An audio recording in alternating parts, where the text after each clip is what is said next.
राज्य मंत्री जी जो हैं वो आज तक विधानसभा में मैंने बोलते हुए नहीं सुना है। कम से कम आपके इलाके में कुछ प्रॉब्लम्स हैं, आपका फर्ज बनता है, आप एमएलए हैं, आप मंत्री हैं, आप उस पटल पे खड़े होके अपने इलाके की दिक्कतें तो बताएं, प्रॉब्लम तो बताएं, कि ग्रांट तो लेके आए। वो सब चीज़ें नहीं हो रही हैं और उस चीज़ का मुझे बहुत बड़ा नेता हैं कांग्रेस के भी हैं, कम से कम लगभग बात करें 10 उम्मीदवार हैं कांग्रेस के जो मजबूत हैं काफ़ी, और कांग्रेस की टिकट मांग रहे हैं। रणदीप सिंह सुरजेवाला से मांग रहे हैं, कोई हुड्डा जी से मांग रहे हैं। तो आप भी कहीं ना कहीं अपने आप को कहाँ मजबूती देखते हैं, टक्कर दे पाएंगे उनसे? क्योंकि कांग्रेस के भी हैं और बीजेपी के भी हैं, टक्कर किस तरह टक्कर दे पाएंगे? तो अभी आप अपने नहीं ज्वाइन करेगा, आपको टिकट मिलती है, कांग्रेस पार्टी थे तो कांग्रेस की टिकट मांगने वाला लगभग 10-15 उम्मीदवार और भी हैं। तो आपको टिकट मिल जाता है तो आपके खिलाफ होंगे, क्योंकि कांग्रेस का तो वोट बैंक जो खिंड चुका है, उम्मीदवार बहुत ज़्यादा हो चुके हैं। तो आप कहाँ जीतेंगे, कहाँ देखते हो अपने आपको जीतने में? क्या होता ना तो जीतते। अच्छा। काम नहीं किया है इसलिए जीतेंगे नहीं। अच्छा, राज्य मंत्री के बेटा जीत नहीं बिल्कुल किलायत विधानसभा है नहीं जीतेंगे ये मैं बिल्कुल वो तारीफ कर रहे हैं, बहुत सारी पब्लिक भी अच्छा काम कर रही है। मूलभूत सुविधाएं है नहीं, लोगों से मिलती हूँ, बाट देखा है, बाट देखा हम तो मंत्री जी आ चुनाव है, एक बार गाँव में तो जरूर आए, तो वो तो बाट देख रहे हैं उनकी। वो उन्हें बताना चाहते हैं कि उन्होंने क्या कार्य किए। नमस्कार, आप देख रहे हैं कत्थर लाइव टीवी। किलायत विधानसभा चुनाव, राजनीतिक पार्टियों के एक से एक दिग्गज और मजबूत उम्मीदवार हैं वहाँ पर, कांग्रेस पार्टी के भी हैं और बीजेपी के भी हैं। तो किलायत में सबसे ज़्यादा निगाह टिकी हुई हैं उम्मीदवारों की, क्योंकि वहाँ पर सबसे ज़्यादा उम्मीदवार हरियाणा के अंदर अगर बात करें तो सबसे ज़्यादा उम्मीदवार किलायत विधानसभा में हैं। ऐसा किलायत विधानसभा में क्या है कि सबकी वो निगाहें उस पर टिकी हुई है और नए नए चेहरे सामने आ रहे हैं बिल्कुल, और राजनीतिक पार्टियों के ज्वाइनिंग कर रहे हैं पार्टी। आखिर क्यों कर रहे हैं, आखिर किलायत विधानसभा में ऐसा खास क्या है, उसको लेकर बातचीत करेंगे। और इस पर किलायत विधानसभा में कौन जीतेगा और कौन हारेगा, कौन कितना मजबूत है, उसको लेकर बातचीत करेंगे। नमस्कार जी। नमस्कार जी, आपके सभी दर्शकों को मेरा प्रणाम जी। अगर बात करें किलायत विधानसभा में एक से एक दिग्गज और मजबूत नेता हैं और नए नए चेहरे ज्वाइनिंग कर रहे हैं, और अगर बात करें उम्मीदवार दावेदार ठोक रहे हैं, तो क्या कुछ कहना चाहो उसको लेकर आप? सबका जो भी वोट देने का अधिकार रखता है, जो भी जैसे भी, तो वो इलेक्शन लड़ने का भी रखते हैं। जिनकी भी आयु सीमा निर्धारित मतलब क्रॉस कर जाती है तो सबको इलेक्शन लड़ने का भी अधिकार है। तो ऐसा तो हम कह नहीं सकते कि किलायत में इतने सारे क्यों आ रहे हैं, जिसका जी करेगा वो आ सकता है, आपका जी करेगा आप आ सकते हो जी। 90 उम्मीदवार हैं किलायत पे, निकट हुए सभी उम्मीदवारों की। ऐसा खास क्या है किलायत विधानसभा में अगर बात करें तो कहीं कि और भी कांग्रेस पार्टी के बहुत सारे हैं, दुनिया भर के हैं कांग्रेस पार्टी के वहाँ पर जो और उम्मीदवार हैं, और बीजेपी के भी हैं, अन्य पार्टी के भी हैं। तो क्या कुछ कहना चाहो उसको लेकर आप? देखिए, आप ये अन्य उम्मीदवारों से पूछ सकते हैं कि वो यहाँ पे क्यों आए, मैं तो अपनी बात कर सकती हूँ। मैं यहाँ पे क्यों आई हूँ, ये मेरा पुराना पाई हल्का भी है, मेरा सबसे ज़्यादा परिवार किलायत में आके बैठा हुआ है। मैंने हरियाणा के युवाओं की आवाज़ उठाई है हरियाणा के स्तर पे, हरियाणा की भर्ती विशेषज्ञ बोलते हैं तो मैं हरियाणा से कहीं पे भी चुनाव तो लड़ सकती हूँ। और तीसरा, किलायत ना सबसे पिछड़ा हुआ एरिया है, हमारा विधानसभा क्षेत्र है। यदि इसे हम गहराई से यदि देखें तो मूलभूत सुविधाओं का यहाँ पे अभाव है। यहाँ पे मंत्री पद मिला हुआ है इस हलके को, लेकिन मूलभूत सुविधाएं जो सड़कें हैं, पानी है, जो बिजली के बिल हैं, पानी के बिल पहुँच रहे हैं, पानी की निकासी नहीं है, और घरों में पीने के पानी तक की सुविधाएं नहीं है। ऐसे कई सारे गाँव हैं, तो इसलिए भी ये एक प्राइम लोकेशन है जहाँ काम होना बाकी और आना चाहिए। किलायत विधानसभा में अगर बात करें एक से एक मजबूत नेता हैं, कांग्रेस के भी हैं, कम से कम लगभग बात करें 10 उम्मीदवार हैं कांग्रेस के जो मजबूत हैं काफ़ी, और कांग्रेस की टिकट मांग रहे हैं। रणदीप सिंह सुरजेवाला से मांग रहे हैं, कोई हुड्डा जी से मांग रहे हैं। तो आप भी कहीं ना कहीं अपने आप को कहाँ मजबूती देखते हैं, टक्कर दे पाएंगे उनसे? क्योंकि कांग्रेस के भी हैं और बीजेपी के भी हैं, टक्कर किस तरह टक्कर दे पाएंगे? तो अभी आप अपने नहीं ज्वाइन करिए कांग्रेस। देखिए, मैंने कांग्रेस अभी नई जरूर ज्वाइन की है, लेकिन मैंने हरियाणा के स्तर पे तो कई सालों से मैं काम कर रही हूँ और रोजगार के मुद्दों पे कर रही हूँ। बच्चों के जो युवा सुशिक्षित बेरोजगार युवा जो घूम रहे हैं उसकी कई सालों से मैं आवाज़ उठा रही हूँ।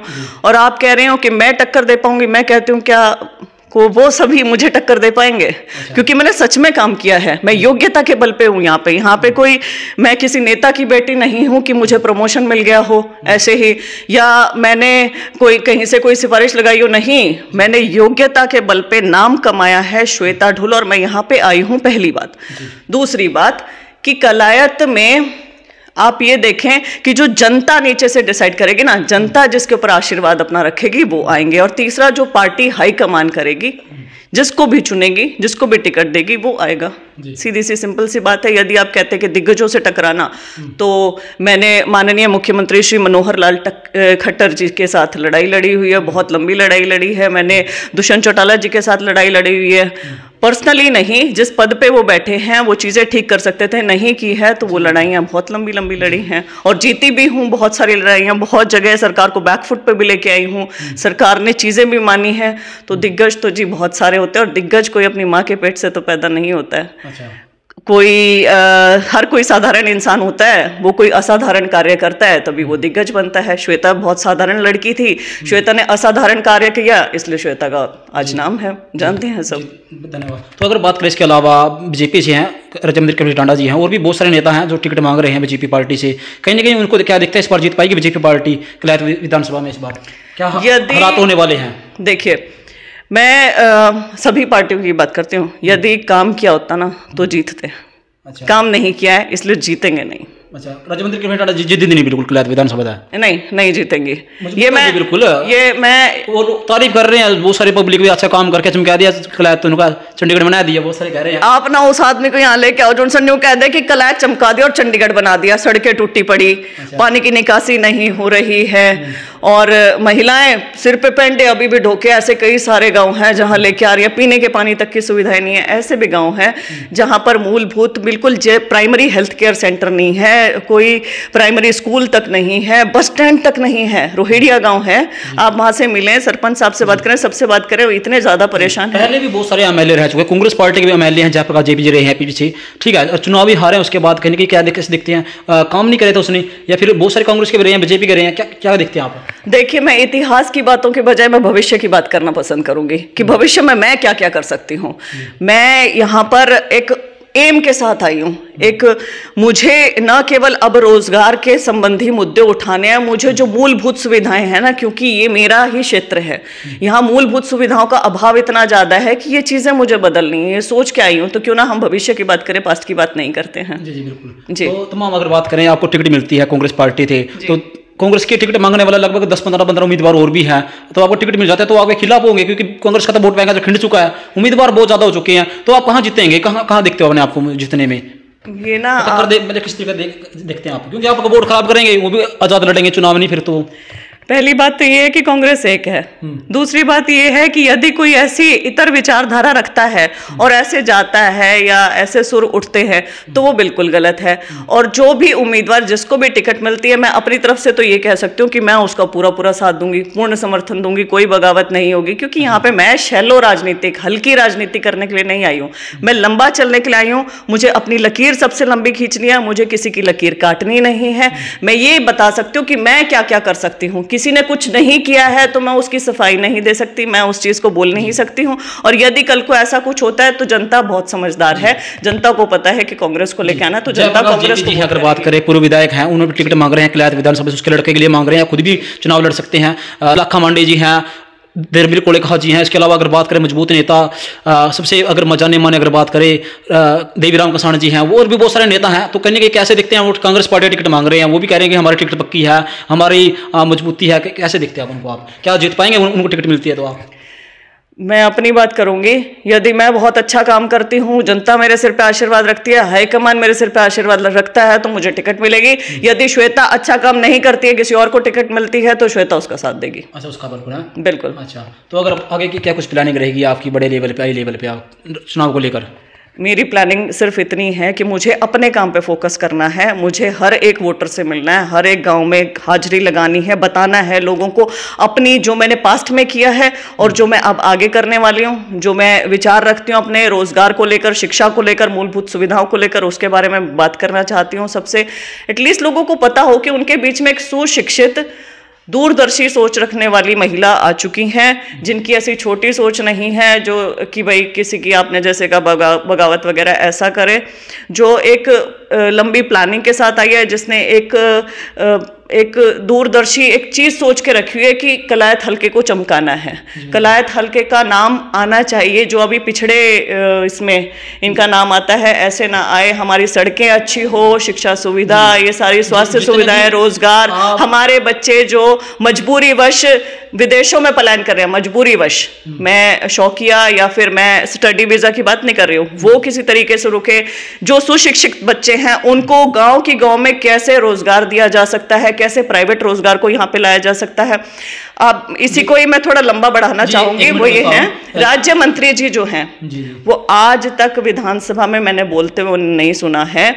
कम से कम आपके इलाके में कुछ प्रॉब्लम्स हैं, आपका फर्ज बनता है, आप एमएलए हैं, आप मंत्री हैं, आप उस पटल पे खड़े होके अपने इलाके की दिक्कतें तो बताएं, प्रॉब्लम तो बताएं, कि ग्रांट तो लेके आए। वो सब चीजें नहीं हो रही है और उस चीज का मुझे बहुत बड़ा दुख है, तो वो चीजें ठीक करना चाहते हो। जैसे आप दावा कर रहे हो, बड़े बड़े घोषणा कर रहे हो, पत्थर अपना बातें रखते हैं बड़ी बड़ी, लेकिन चुनाव के वक्त बड़े बड़े दावे करें, वादे करें, लेकिन चुनाव हो जाने के बाद कहीं ना दावे फैल कर जाए, कहीं ना कहीं आप ऐसे निकल जो गारंटी थोड़ी है किसी की। आपकी गारंटी कैसे करें, विश्वास कैसे करें आप पर? गारंटी तो बिल्कुल नहीं, और आपने सही कहा, और ये बिल्कुल ठीक बात भी है, क्योंकि मैं भी लोगों के बीच में जाती हूँ, बोलते हैं, और उनका दुख बिल्कुल सच्चा है कि पहले कुछ कहते हैं और बाद में कुछ निकलता है। ठगा सा महसूस करती है, वोट देवे, लेकिन कैसे है, ठगा सा महसूस करती रही है। सच बात है, और मैं आपकी बात से वाकिफ भी हूँ, क्योंकि मैं भी वोटर रही हूँ, मेरे साथ भी ऐसा हुआ है। लेकिन मैं अपने बारे में बताना चाहती हूँ, मैं गैर राजनीतिक परिवार से आती हूँ। मेरे पिता, पति, भाई तीनों सरकारी नौकरी में थे, और मैंने भी सरकारी नौकरी करनी थी।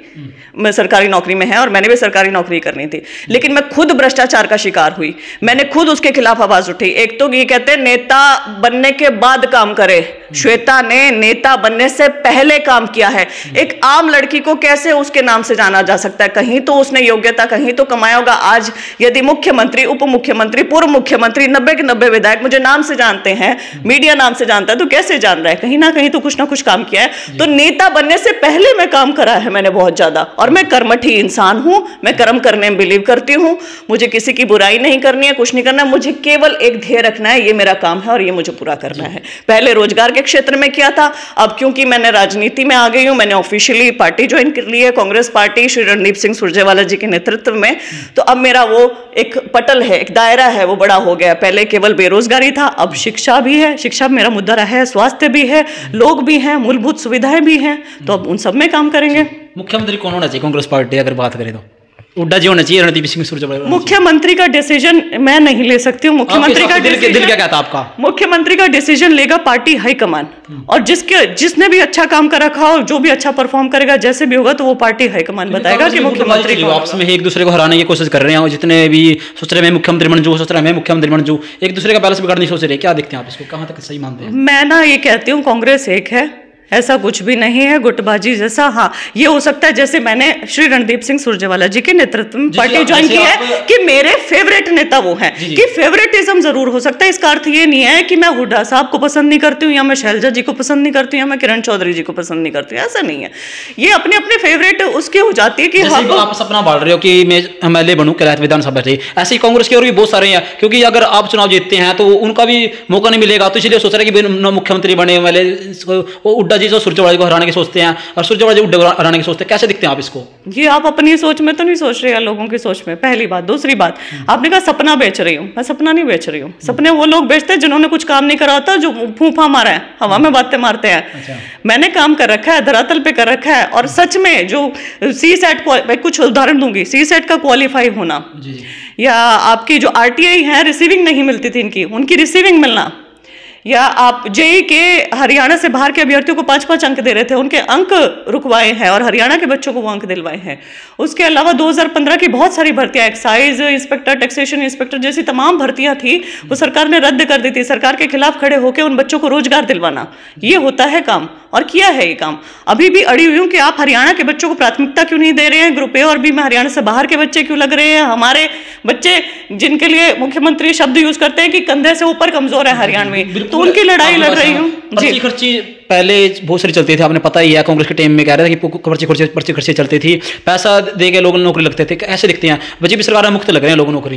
किसने कहा मुफ्त लग रहे हैं? मैं सबूतों समेत सीधा इनके सामने रख सकती हूँ। कैश फॉर जॉब स्कैम हुआ पहला, जिसमें हाईकोर्ट में सरकार कहती है कि, जिसमें जज कह रहे हैं CBI इंक्वायरी करवाएंगे हरियाणा सरकार तुम्हारे ऊपर, और हरियाणा सरकार कहती है कि नहीं जी, CBI इंक्वायरी मत करवाएं, हम अपनी हाईएस्ट लेवल की कमेटी बिठा के इंक्वायरी करवाएंगे। और आज भी वो इंक्वायरी पूरी नहीं हुई है। कहाँ है उसकी रिपोर्ट? टेबल नहीं हुई है। छोटी छोटी मछलियों को पकड़ लेते हैं, बड़े मगरमच्छ रह जाते हैं। दूसरा नागरकांड हुआ, कॉन्स्टिट्यूशनल बॉडी HPSC संवैधानिक संस्थान में 1 करोड़ 7 लाख रुपए पकड़े जाते हैं ऑन टेबल।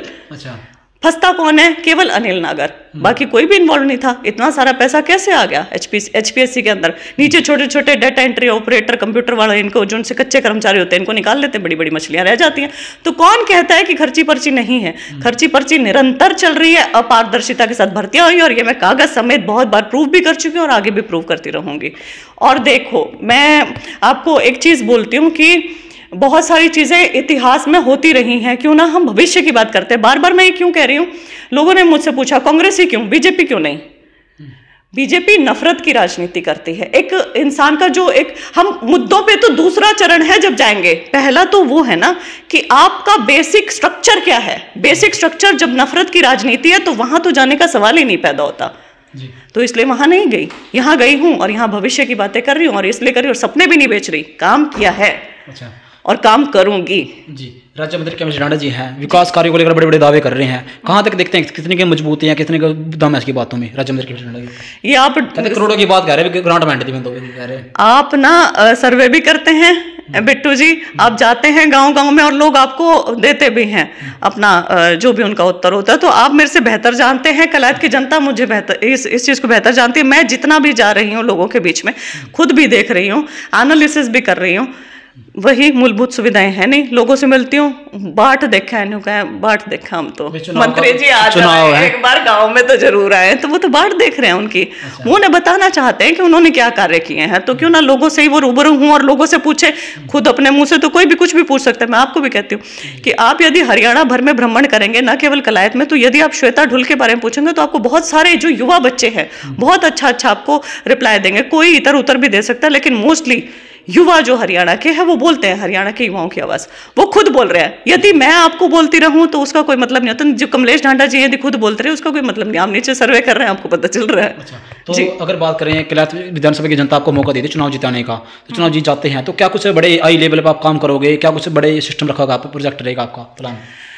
मैं आपको मोटे मोटे सरसरी तौर पे ये चीज़ बताना चाहूँगी कि मैं कलायत को चमकाना चाहती हूँ। कलायत सच में बहुत ज़्यादा पिछड़ा हुआ इलाका है, यहाँ मूलभूत सुविधाओं का अभाव है। सबसे पहले तो सड़कें बननी चाहिए। एक जब सड़कें, जब यातायात ये चीज़ें ठीक हो जाती हैं ना, तो बहुत सारी चीज़ें अपने आप ठीक हो जाती हैं। मैंने शिक्षा और रोजगार के क्षेत्र में बहुत ज़्यादा समय तक काम किया है। तो शिक्षा, मुझे वैसे बच्चे कहते भी हैं भावी शिक्षा मंत्री, और मेरा मन भी है कि कभी ना परमात्मा करे, प्रकृति करे कि वहाँ तक पहुँच पाऊँ, हरियाणा भर के स्कूली जो हमारे ढांचा है उसको बदल पाऊँ, शिक्षा सिस्टम को आधुनिकीकरण कर पाऊँ। अभी एक रिपोर्ट आई थी बाड़ू गाँव से, एक हाईकोर्ट में फाइल हुआ था केस, जिसमें पता चला कि हमारे स्कूलों में टीचर्स नहीं है, हमारे स्कूलों में शौचालय नहीं है। बेसिक चीजें जो महिलाएं हैं उनके लिए शौचालय नहीं है, पीने के पानी की सुविधा नहीं है, बिजली नहीं है। कितनी मतलब ये छोटी कैसी, हम टैक्स भरते हैं, हम टैक्स किस लिए भरते हैं? हम नेता मंत्री ये सब इनके लिए तो नहीं भरते ना, इनके सुख सुविधाओं के लिए। ठीक है, इन्हें भी मिलना चाहिए, मैं उस चीज़ की मना नहीं करती हूँ, लेकिन हम भरते हैं कि हमारा जो शिक्षा और स्वास्थ्य, जो मूलभूत सुविधाएं हैं वो तो ठीक हों बच्चों के लिए, तो वो रहेगा। रोजगार के लिए मैंने बहुत ज़्यादा काम किया, तो रोजगार मेरा सबसे प्राइम इशू रहेगा कि बच्चे जो यहाँ मजबूरी वश पलायन कर रहे हैं, किसी तरीके से उनका पलायन रोका जाए। यहाँ मैं मिलती हूँ बहुत सारे बुजुर्गों से, घरों में न्यू कहते हैं बेटी जमा 2-2 खूड थे बेच के न्यू चले गए, बेरानी क्यों कर देंगे, डोंकी में जावे, कोई पहुंचता है कोई नहीं पहुंचता है, किसी की मृत्यु की खबरें आती है तो बड़ा ये दुखद है। यहाँ बेचारे माँ बाप रह गए, कुछ खूड नहीं, कुछ सब कुछ बिक गया, वो यहाँ बाट देखते रहते हैं, वो वहाँ तड़पते रहते हैं। तो ऐसा नहीं होना चाहिए कि हमारे यहाँ पे ग्रुप ए और बी में तो हरियाणा से बाहर के बच्चे लगे, और ग्रुप सी और डी में हमारे PhD करे हुए बच्चे लग रहे हैं, और हमारे जो सुशिक्षित बाकी बच्चे जो लगने चाहिए, सीटें खाली जा रही हैं, 2.5 लाख सैंक्शन स्ट्रेंथ खाली पड़ी है सरकार के पास, सरकार लगा नहीं रही है, वो बच्चे ऐसे जा रहे हैं, तो वो रहेगा। और पीने का पानी, मैं महिलाओं को देख रही हूँ मटके उठा उठा के चल रही हैं इस जमाने में भी, मतलब मैं ये बिलीव नहीं कर पाई कि ऐसे चल रही हैं। और मैंने पूछा भी रोक के कि क्या बात, खेतों में से लेकर रही हूँ, क्या आधे गाँव में पानी आधे में को नहीं आता, ऊंचा है, मोटर लगवा सकती है सरकार, वो जो भी पंप होते हैं बोर लगवा सकती हैं, लेकिन नहीं कर रही है। तो वो वाली चीज़ें उनसे कम से कम घर में टूटियों की सुविधा तो हो, महिलाओं को इतना दूर पानी ढो के तो ना लाना पड़े। तो ये चीज़ें, और फिर एक विजन रहेगा चमकाना। मैंने क्यों कहा आपको कि यहाँ पे यदि हम कामयाब रहे, अच्छा कोई शैक्षणिक केंद्र बनाने में या कोई इंडस्ट्री लाने में या कुछ भी, तो क्या होगा, रोजगार भी मिलेगा, हल्का भी चमकेगा, लैंड के प्राइसेस बढ़ेंगे, जो जमीन के प्राइसेस होते हैं, जहां पैसा आता है वहां सुख समृद्धि खुशहाली अपने आप आ जाती है, तो ये अपने आप आने लगेगी। जी, लास्ट सवाल है, आम आदमी पार्टी, अनेलो पार्टी और भी नई नई पार्टियां बनी हुई है अभी, वो भी कलायत विधानसभा में निकाह काटे हुए, सब लोग अपनी मेहनत कर रहे हैं। ठीक, जनता जिसको बढ़िया समझती है उसको अपना मतदान भी देगी, सब कुछ करेगी। कांग्रेस का मुझे इतना पता है कि एक राष्ट्रीय पार्टी रही है और आज़ादी से पहले से ये काम करते आए हैं बहुत अच्छे।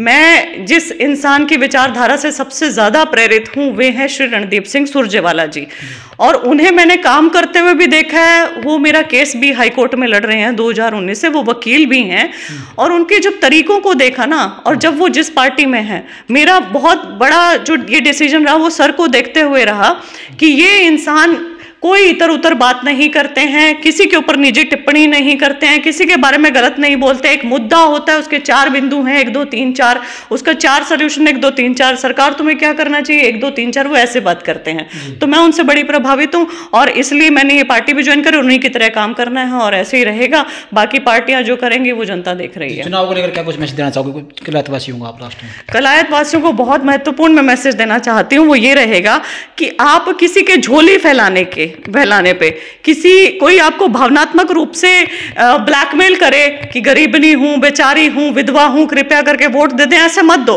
कोई भी रो पड़ता है वोट दे देते हो, ये तो मतलब ऐसा लग रहा है कि ना आखिरी में जाके रो पड़ो कि मेरे के लिए नहीं हो गया, मेरे के लिए बस, और लोग खड़े हो जाए। क्यों? अपने लिए वोट दो कि मुझे सड़क चाहिए, मुझे पानी चाहिए, मुझे मेरे बच्चे के लिए शिक्षा चाहिए, मुझे रोजगार चाहिए, मेरे हलके में ये चीजें होनी चाहिए। हम अपने बारे में तो सोच ही नहीं रहे हैं। आप लोगों की, दूसरों की गरीबी और बेचारगी दूर कर रहे हैं, लेकिन हलका तो गरीब और बेचारा बन रहा है ना, तो उसके बारे में कौन सोचेगा। बहुत ज्यादा बुद्धि विवेक के साथ आपको वोट करना है, अच्छे प्रत्याशी को वोट करें, अच्छी पार्टी का चुनाव करें। बहुत बहुत धन्यवाद। लेकिन इस बार कौन जीतेगा, कौन कितना मजबूत है, इस बार इसकी कैसी स्थिति रहेगी, कमेंट करके अपनी राय जरूर रखिए भाई। और कैथल जिले की छोटी बड़ी खबरों को देखने के लिए आप हमारे चैनल को फॉलो जरूर कर ले। धन्यवाद। जय हिंद, जय भारत।